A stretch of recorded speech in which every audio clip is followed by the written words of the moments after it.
Donc là, c'est une opération d'augmentation mammaire. L'augmentation mammaire, généralement, se fait 90% par prothèse mammaire. Il y a différentes prothèses, des prothèses rondes et des prothèses anatomiques. Différents voies d'abord. Voie sous-mammaire, dans le sillon, ou voie hémi-aréolaire inférieure, donc la moitié inférieure de l'aréole, de la palme, et par voie axillaire, la troisième voie d'abord. Chez cette patiente, on va faire ce qu'on appelle un rond-bloc, parce qu'elle présente une ptose stade 1, voire même stade 2. Donc rond-bloc, c'est une cicatrice autour de l'aréole. On va bénéficier de cette cicatrice pour lever un peu la palme de 2 à 3 cm, pour gagner 2-3 cm sur la ptose. On va mettre la prothèse derrière le muscle, puisque la patiente ne présente pas assez de glandes. Donc on peut mettre les prothèses ou bien derrière la glande ou bien derrière le muscle. Donc la taille des prothèses, le profil haut, profil moyen, le type de prothèse, anatomique ou ronde, on choisit avec la patiente dans la consultation préopératoire.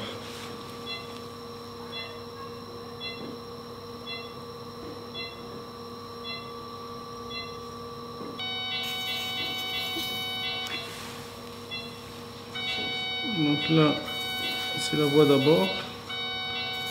Par là, on va faire entrer les prothèses. On passe donc par la peau. Après, on retrouve la glande mammaire. Et après, il y aura le muscle grand dorsal, grand pectoral.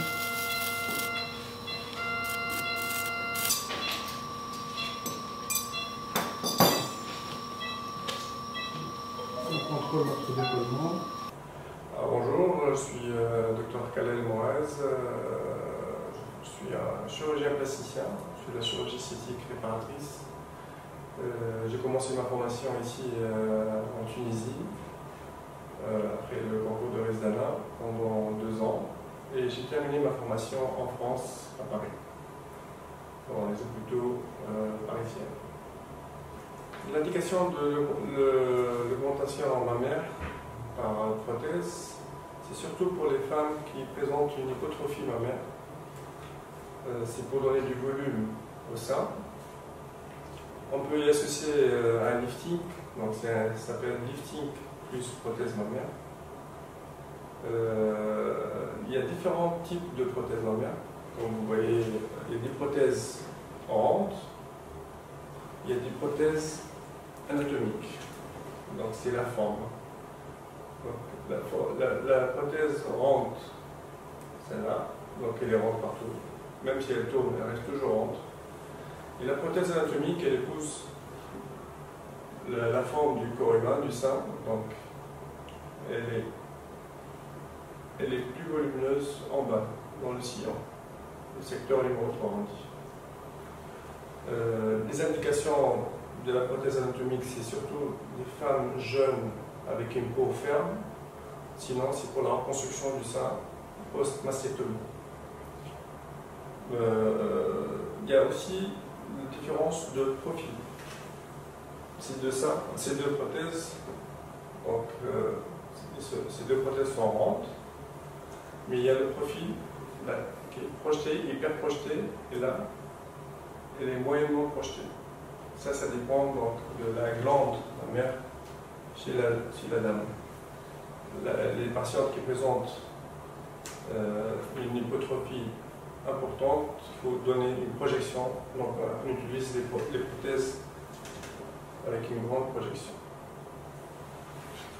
Généralement, il y a 2 sites où on peut mettre des prothèses, 2 loges, derrière le muscle ou devant le muscle. Ça aussi, ça dépend des indications chirurgicales Les femmes jeunes, généralement, on met les prothèses derrière le muscle. L'opération des prothèses mammaires, l'augmentation mammaire, sans lifting, ça dépend des voies d'abord aussi. Il y a 3 voies d'abord. Il y a par voie hémi-aréolaire inférieure, sous-mammaire et par voie axillaire. Généralement, c'est aux alentours de 1 heure, 1 heure et quart. On parle de prothèse mammaire sans lifting. Si on rajoute le lifting, là on parle de 2 heures, 2 heures et demie, parce que il existe des liftings en bloc, cicatrice autour de l'aréole, cicatrice autour de l'aréole avec une verticale et la cicatrice en T inversée et autour de l'aréole. La patiente généralement passe 1 à 2 nuits à la clinique. Elle a des redans, donc si les redans ne donnent pas, elle peut quitter la clinique le lendemain, sinon elle passe une 2e nuit. Derrière le muscle, c'est toujours douloureux par rapport à des prothèses devant le muscle, mais on a tout l'arsenal thérapeutique en utilisant des antalgiques par voie intraveineuse, et après, quand la patiente va sortir, il y a un relais par voie orale. Donc, la chirurgie esthétique en Tunisie, donc, elle est en croissance depuis, on va dire, 10-15 ans. Il y a beaucoup de chirurgiens plasticiens tunisiens qui ont eu leur formation en France ou ailleurs. Et je pense qu'on est en train de faire du bon travail. Donc il faut conserver cette réputation en faisant toujours du bon travail. La chirurgie esthétique, c'est tout d'abord l'indication. Je pense que tous les chirurgiens qui ont eu une formation peuvent mettre des prothèses ou peuvent faire une lipo, mais c'est l'indication chirurgicale qui prime et qui fait la différence entre les chirurgiens. Il ne faut pas que la patiente... c'est au chirurgien de donner l'indication, et ce n'est pas au chirurgien de suivre la patiente. C'est la patiente qui doit écouter son chirurgien et les conseils de son chirurgien.